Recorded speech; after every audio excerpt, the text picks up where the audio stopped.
단순한 것이 항상 가장 어렵다. 생각하기는 어렵다. 그래서 대부분의 사람들이 판단한다.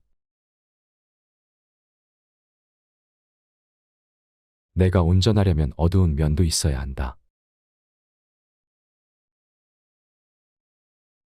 두 인격의 만남은 두 화학 물질의 접촉과 같다. 반응이 있으면 둘 다 변형된다. 우리는 세상이 우리가 보는 그대로라고 가정하는 경향이 있는 것처럼 사람들도 우리가 상상하는 대로라고 순진하게 가정한다. 순전히 외향적인 사람이나 순수한 내향적인 사람은 없다. 그런 사람은 정신병원에 있을 것이다. 당신에게 의미를 부여하는 것을 신뢰하고 그것을 당신의 지침으로 받아들여라. 사람은 운명을 피하기 위해 가는 길에서 자신의 운명을 발견한다. 우리는 다른 사람을 통해 자신을 발견한다.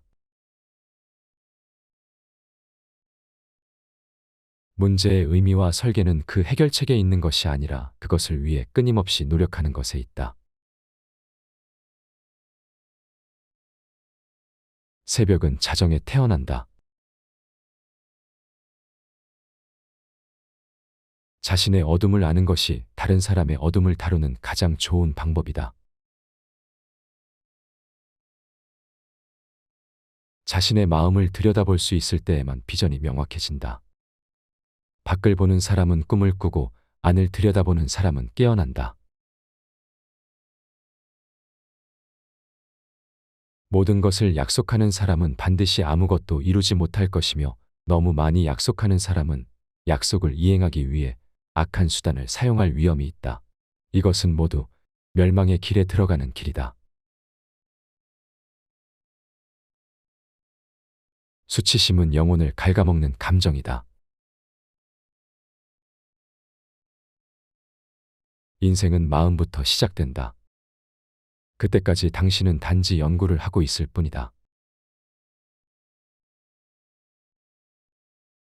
인생의 전반부는 건강한 자아를 형성하는 데 목적이 있고 인생의 후반부에는 자아를 내려놓는 데 목적이 있다. 당신이 만나는 모든 사람은 당신이 모르지만 알아야 할 것을 알고 있다. 그들에게서 배워라. 사람들은 자신의 영혼을 마주하지 않기 위해 아무리 터무니없는 일이라도 할 것이다.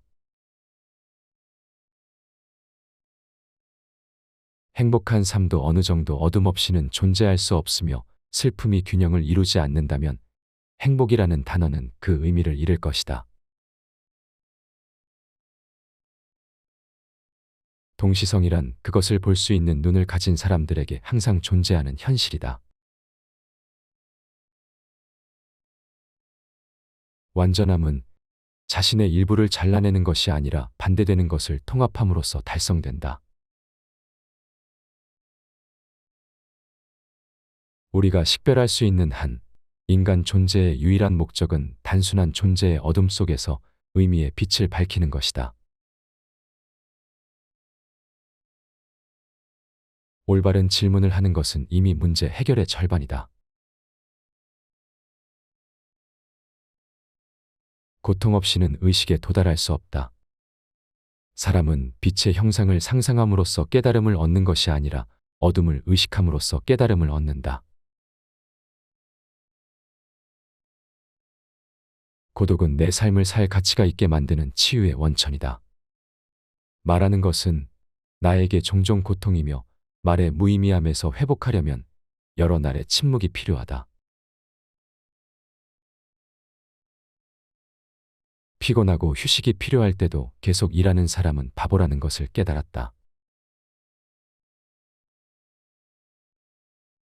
자유의지는 내가 해야 할 일을 기꺼이 할 수 있는 능력이다. 우리가 받아들이기 전까지는 아무것도 바꿀 수 없다. 비난은 해방이 아니라 억압이다. 모든 혼돈 속에 우주가 있고 모든 무질서 속에 질서가 있다. 사랑이 지배하는 곳에는 힘에 대한 의지가 없고 힘이 지배하는 곳에는 사랑이 부족하게 된다.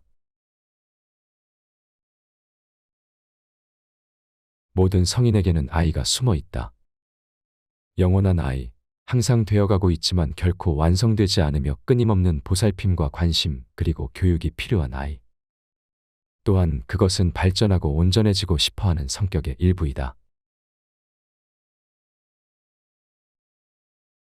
우리는 인생의 길에서 수천 가지 변장을 하며 몇 번이고 자신을 만난다. 신경증은 통증 회피의 자연스러운 부산물이다. 예술은 인간을 사로잡아 도구로 만드는 일종의 타고난 충동이다. 이 어려운 직책을 수행하기 위해 때때로 그는 평범한 인간의 삶을 살게 하는 가치의 모든 것과 행복을 희생해야 한다. 가장 숭고하고 결정적인 경험은 혼자 있는 것이다. 자신에게 도움이 필요할 때 자신을 도울 수 있는 것이 무엇인지 알아보려면 혼자 있어야 한다. 이 경험만이 당신에게 무너지지 않는 기반을 제공할 수 있다. 우리 각자 안에는 우리가 알지 못하는 다른 사람이 있다. 벽에 기대어 있을 때 나무처럼 뿌리를 내려라. 그 벽 너머를 보고 성장할 수 있도록 더 깊고 명확함이 나올 때까지. 직관은 아이디어, 이미지, 새로운 가능성 및 막힌 상황에서 벗어나는 방법을 제공하는 무의식을 통한 인식이다. 성장과 자아 실현의 가장 큰 잠재력은 인생의 후반기에 존재한다. 모든 광신주의는 억압된 의심이다. 마음의 추는 옳고 그름이 아니라 의미와 무의미 사이를 번갈아 가며 움직이는 것이다. 자신의 그림자가 있는 사람과 대면하는 것은 그들 자신의 빛과 만나는 것이다. 어떤 일이 일어나도록 내버려 둘 수 있어야 한다. 인간은 무의미한 삶을 참을 수 없다. 하나님은 상처를 통해 들어오신다. 부름을 받든 받지 않든 하나님은 항상 거기에 계신다. 어쩌면 나 자신이 사랑받아야 할 적일지도 모르겠다. 세상은 당신이 누구인지 물을 것이고 당신이 모른다면 세상이 당신에게 말할 것이다. 믿음, 희망, 사랑, 통찰은 인간 노력의 최고 성취이다. 그들은 경험에 의해 발견된다. 의미가 있는 가장 작은 것이 의미가 없는 가장 큰 것보다 인생에서 더 가치가 있다. 지식은 진리에만 의존하지 않고 오류에도 의존한다.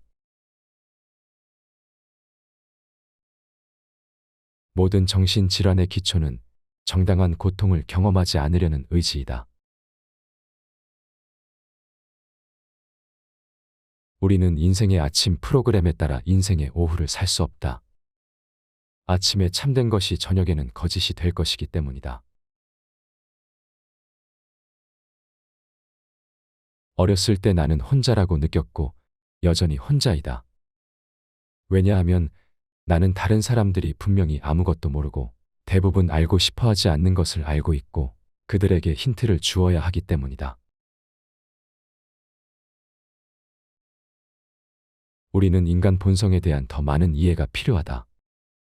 왜냐하면 존재하는 유일한 진짜 위험은 인간 자신이기 때문이다. 조직된 대중에 대한 저항은 대중 자체만큼 개성이 잘 조직된 사람에 의해서만 이루어질 수 있다.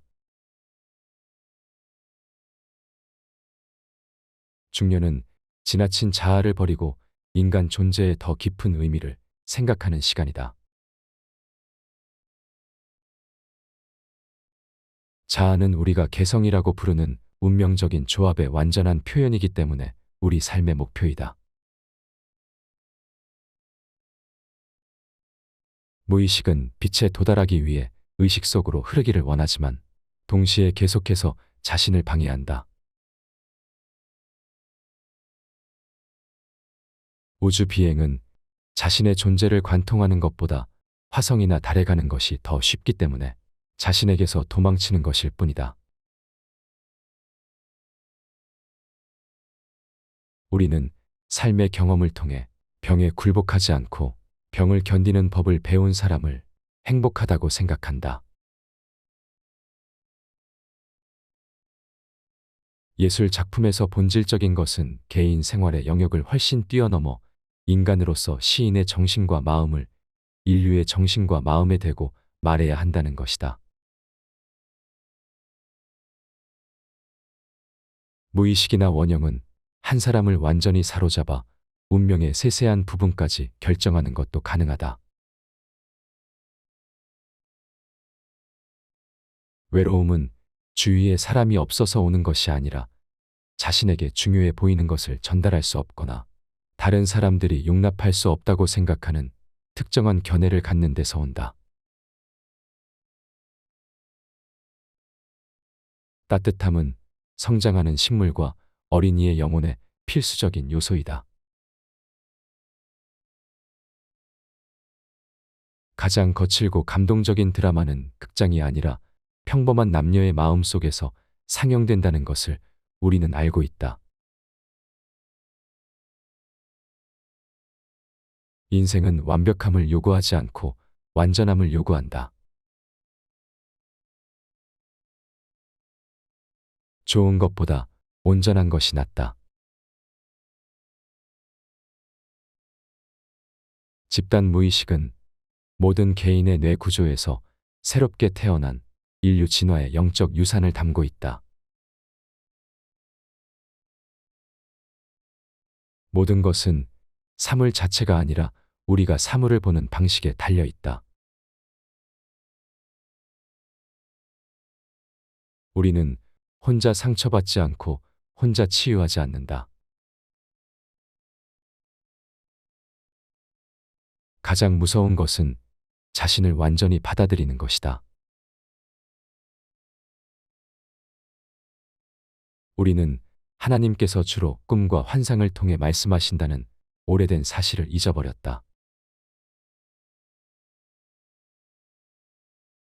정신과 물질, 의식과 무의식, 밝음과 어두움 등과 같은 대립물 사이에 연합이 일어난다면 그것은 타협이 아니라 새로운 무언가가 창조되는 것이다. 내적 상황이 의식화되지 않으면 운명으로 밖에 나타난다. 세상이 악한 이유는 사람들이 자신의 이야기를 할 수 없기 때문이다. 떨어질 염려가 있다면 고의적으로 뛰어내리는 것이 유일한 안전책이다. 인생의 가장 크고 중요한 문제는 모두 근본적으로 해결할 수 없다. 그것들은 결코 해결될 수 없고 단지 성장할 뿐이다. 인간에게는 어려움이 필요하다. 그것은 건강에 도움이 되는 저항력을 만들어준다. 활발한 상상력은 잠과 깨어있는 중간쯤에 있는 환상의 상태를 필요로 한다. 모든 참된 것은 변해야 하며 변하는 것만이 참되다. 그림자가 없는 빛은 없고 불완전하지 않은 정신의 온전함은 없다. 그림자는 자아의 성격 전체에 도전하는 도덕적 문제이다. 상당한 도덕적 노력 없이는 아무도 그림자를 의식할 수 없기 때문이다. 한 사람에게 맞는 신발은 다른 사람에겐 맞지 않을 때가 있다. 모든 경우에 맞는 삶의 비결은 없다. 나는 신을 믿지 않는다. 그러나 신이 있다는 것은 안다. 역사상 가장 강력한 아이디어는 모두 원형으로 거슬러 올라간다.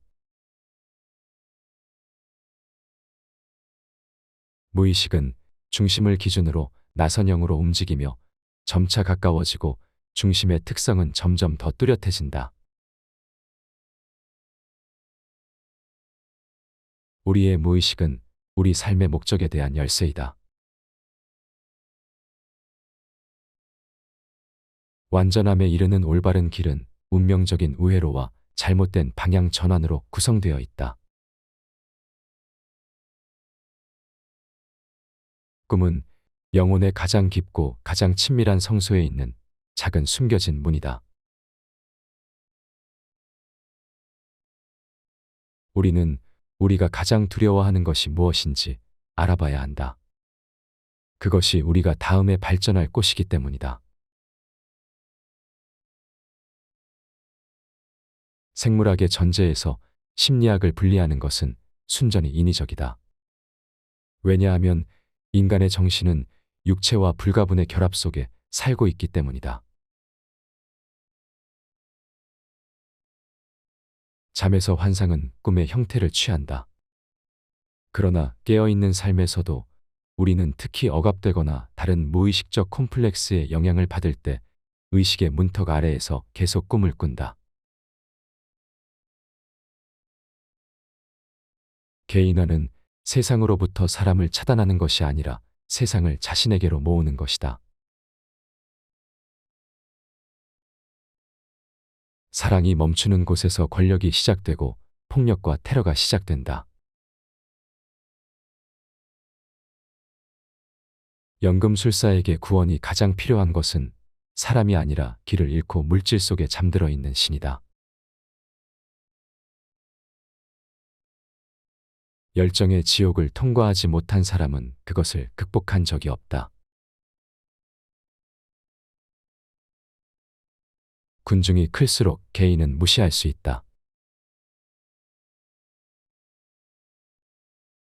살아가기 위해 때때로 용서할 수 없는 일을 해야 한다.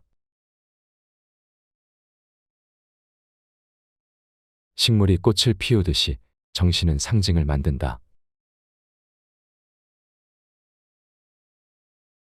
자신의 법칙에 충실하는 것은 삶에 맞서는 대담한 행위이다. 인간의 임무는 무의식에서 위로 밀어올리는 내용을 의식하는 것이다. 자아의 상징은 몸의 깊은 곳에서 생겨나며 지각하는 의식만큼이나 물질성을 표현한다. 따라서 상징은 살아있는 몸이다. 모든 인간의 생명에는 잠재력이 있다. 그 잠재력이 충족되지 않으면 그 생명은 낭비된 것이다. 아이들은 어른의 말이 아닌 그 사람의 모습으로 교육을 받는다. 우리 세계의 격변과 우리 의식의 격변은 하나이며 동일하다. 직관은 이성에 반하는 것이 아니라 이성의 영역 밖에 있는 것을 의미한다. 우리가 직면하지 않는 것은 운명처럼 만날 것이다.